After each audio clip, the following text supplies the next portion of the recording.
Unos instantes les anunciaba la presencia del doctor Javier Díaz-Canseco, congresista de la República. Hoy día el presidente ha hablado de cadena perpetua para los secuestradores, para los terroristas y para los narcotraficantes.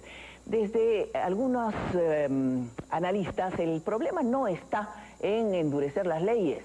Ayer comentábamos que las leyes ya las endureció Alberto Fujimori. El tema es un poco más complejo, pero ¿qué hacer en todo caso? Va a estar inevitablemente en manos del Congreso, porque desde el Ejecutivo va a ir una iniciativa. Empezaremos conversando con el congresista Javier Díaz-Canseco, que hay que decir, acaba de llegar de viaje. Buenas noches, bienvenido. Buenas noches, Enelia. Gracias por estar aquí. ¿Cómo le ha impresionado el secuestro de Mariana de Pollack? Se está tratando el tema como un secuestro político. ¿Coincide o no? Yo creo que es difícil todavía tener una visión totalmente clara del asunto. Sin embargo, a mí me parece que hay demasiados hechos presentes en la escena para que sea pura coincidencia. ¿Con qué? Bueno, por ejemplo, tiene usted el caso de el suicidio de un coronel Núñez, el 23 de julio. Luego tiene el suicidio de un general, el 2 de septiembre, que era el cajero de Montesinos en el Ministerio del Interior y en el Comando Conjunto de la Fuerza Armada, en adquisiciones de la Fuerza Armada. Tiene una curiosísima campaña iniciada a las puertas del inicio de los juicios orales para nombrar una comisión que evalúe los abusos, entre comillas, que se estarían cometiendo con los corruptos, lanzada por Monseñor Cipriani, que cayó en todos los idiomas durante el régimen de Fujimori frente a abusos y corruptelas, y ahora aparece como sensibilizado frente a malos manejos, y aparece este secuestro.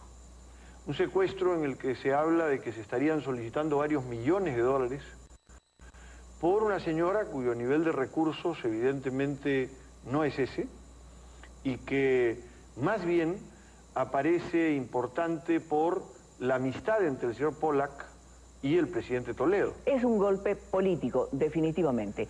Para mí hay una suerte como de ofensiva política a la puerta del inicio del juicio oral a Montesinos, la lectura de las sentencias más complicadas y procesos que van a involucrar cerca de 1000 personas. Sin duda. Hábleme un poquito sobre lo dicho respecto de Monseñor Cipriani, porque por lo que manejamos todos, él estaba respondiendo a una agresión. Bueno, yo personalmente creo que hay varias cosas que están claras.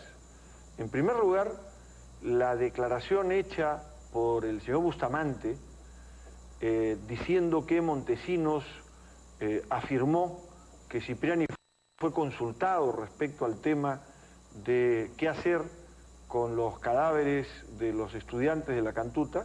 Asunto sobre el que dice que no le creyó, que él sabía que Montesinos era un mitómano, pero fue y se lo dijo al juez. Exacto, ¿para qué lo dijo? En primer ¿Para lugar, hacerlo resbalar? En segundo lugar, dijo que no es la única ocasión en la que lo dijo.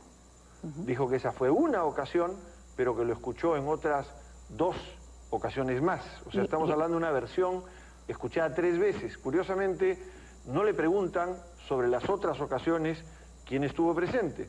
Pero además es una declaración previa a la aseveración hecha por el señor Cipriani en su visita a Chumpitas, planteando esta revisión de los supuestos abusos frente a los juicios que encaran algunos por corrupción. Y entonces, aquí, ¿quiénes hacen la estrategia y quiénes son las víctimas? Bueno, mi impresión es que una de las cosas que hay que evaluar es si la declaración de Bustamante no era conocida ya en el momento en el cual Monseñor Cipriani hace la aseveración de que hay que hacer una comisión revisora, porque entonces estaba preparando la camita, hipótesis, ¿no es cierto?, para que cuando le respondan a este tema, diga que una imputación que lo involucraría, dada por un miembro del fujimorismo también. El señor Cipriani fue, creo que confesor de la familia, no diré real, pero presidencial. Y entonces creo que ha habido un vínculo estrecho. Yo no tengo una visión íntegra del problema, pero me parece que es un asunto que, como la misma conferencia episcopal lo demanda, debiera ser investigado. Y entonces todo está concatenado, unido para llevarnos ¿a qué? A evitarle a Montesinos la lectura de las sentencias, a evitarle las audiencias públicas que están a punto de iniciarse. Vamos a ponerlo así, Zenaida. Yo creo que lo que está en juego políticamente en el país es ahondar una crisis política que produzca un cambio de régimen y luego a río revuelto ganancia de pescadores.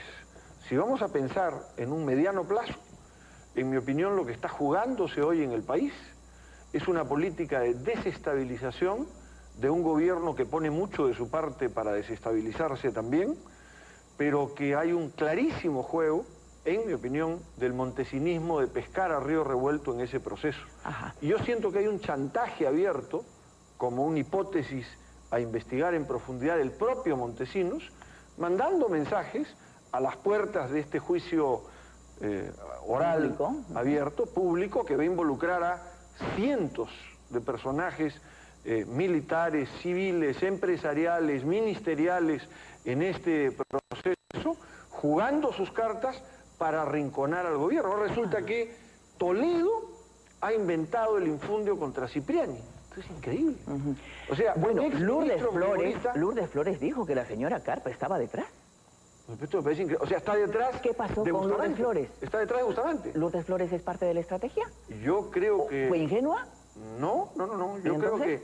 Yo creo que hay tal apetito por ver quién pesca a río revuelto que hay una extraordinaria falta de responsabilidad frente a lo que está ocurriendo en el país y disposición a cualquier cosa. No solo hay la aseveración de Lourdes Flores, hay esta presencia de Alan García en la catedral, que realmente a mí personalmente me ha parecido increíble, ¿no es cierto? Producir un gesto de ese estilo en estas condiciones y encima que el acusado termine siendo el gobierno. O sea, ya aquí de cualquier cosa sale responsable Toledo, hasta de la actuación de exministros fujimoristas. ¿No se va usted a pasar a Perú posible? No, en absoluto. Yo soy parte de la oposición, pero creo que hay que tener una actitud De acuerdo. razonable frente a las cosas. De acuerdo. ¿No le está dando una capacidad enorme a Vladimiro Montesinos?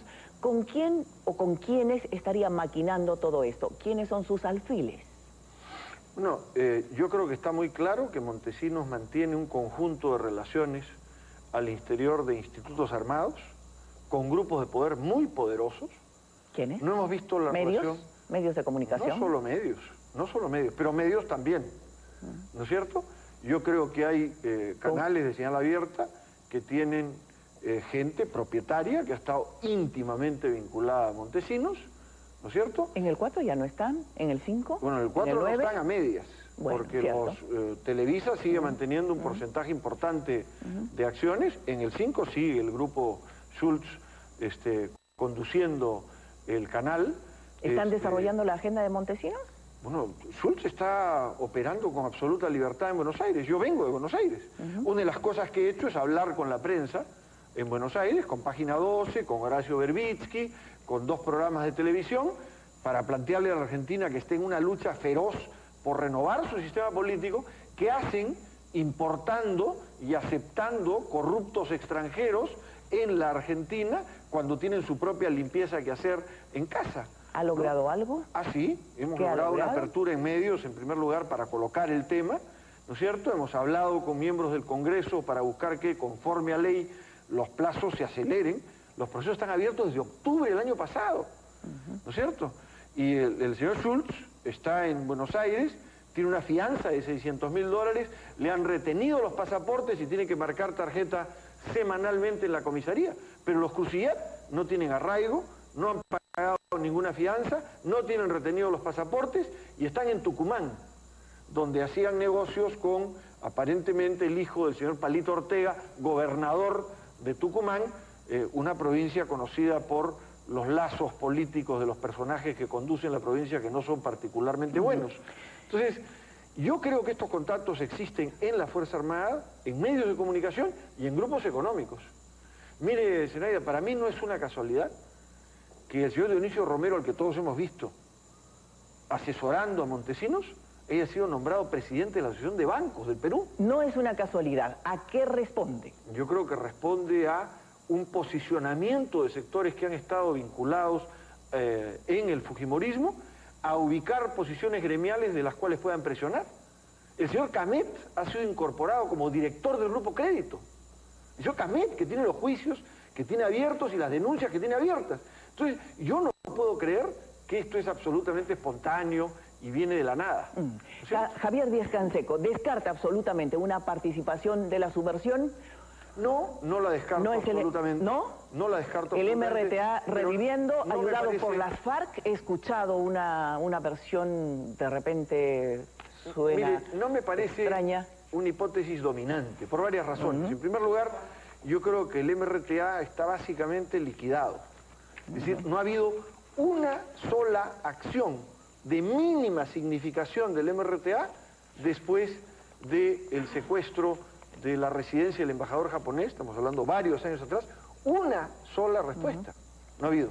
Bueno. No hay pintas, no hay volantes, no hay absolutamente nada. De pronto sale una operación de este estilo con infraestructura como para mantener eso, la verdad que me parece poco probable. Lo pensaría más de Sendero, que tiene una infraestructura mayor, pero no es un estilo operativo que ha aplicado Sendero. Pues ojalá. Yo tengo a la mano, aprovecho la oportunidad, en todo caso, un acta de reunión a nivel de autoridades en San Antonio del Estrecho, con el prefecto de Loreto, la alcaldesa del Estrecho y con la cónsul de Colombia. Y en la parte final, después de que cada una de las autoridades que participa expone sus problemas, dice: el profesor Edwin Pérez dijo que denuncia la presencia de las FARC de Colombia en la zona del río Putumayo, pero hasta el momento no hay ningún resultado. Además pide que se solucione el problema de los maestros de esa zona. En fin, el gobernador dijo que los moradores de Alto Putumayo están emigrando porque están reclutando a los jóvenes de ambos lados, tanto de Colombia como Perú. Y asimismo dijo que la localidad de Huacpapa tiene presencia de las FARC de Colombia en la zona de Bajo Putumayo, del Estrecho, 20 de junio del 2002. Eso es perfectamente factible. Es perfectamente factible que un grupo armado, como las FARC, que es un grupo grande y que tiene recursos, opere en zonas de frontera y busque santuarios en zonas de frontera. De allí a llegar a Lima. Dudo que de ahí pase a acciones agresivas aquí dentro, porque es abrirse otros frentes. Y normalmente estos grupos lo que quieren es concentrar su confrontación en el país donde están desarrollando la confrontación y trabajar con santuarios a los otros lados. Que recluten es también perfectamente posible. Las FARC le paga a sus combatientes, o sea, tiene una planilla. No es un movimiento que solo funciona con una adscripción ideológica. Otro día hablaremos de eso. Antes de finalizar, permítame preguntarle sobre algo que sonó mucho en su ausencia, y es el caso de Javier Mujica Petit, asesor suyo, que ha aceptado que cobró una comisión del 15% a 4 exfuncionarios de la Superintendencia de Banca y Seguros, entre los que estaba su padre, inclusive a los que patrocinó y benefició gracias a la ley 27650 que él impulsó. Supongo, espero que usted tenga conocimiento del tema. Sí, sí, tengo conocimiento del tema. ¿Y qué tiene que decir? Muy claro lo que tengo que decir. En primer lugar, esa ley no generó ningún derecho. Esa ley estableció el cumplimiento de una sentencia de la Corte Suprema dada el año 94. Y luego una sentencia del Tribunal Constitucional dado el año 98.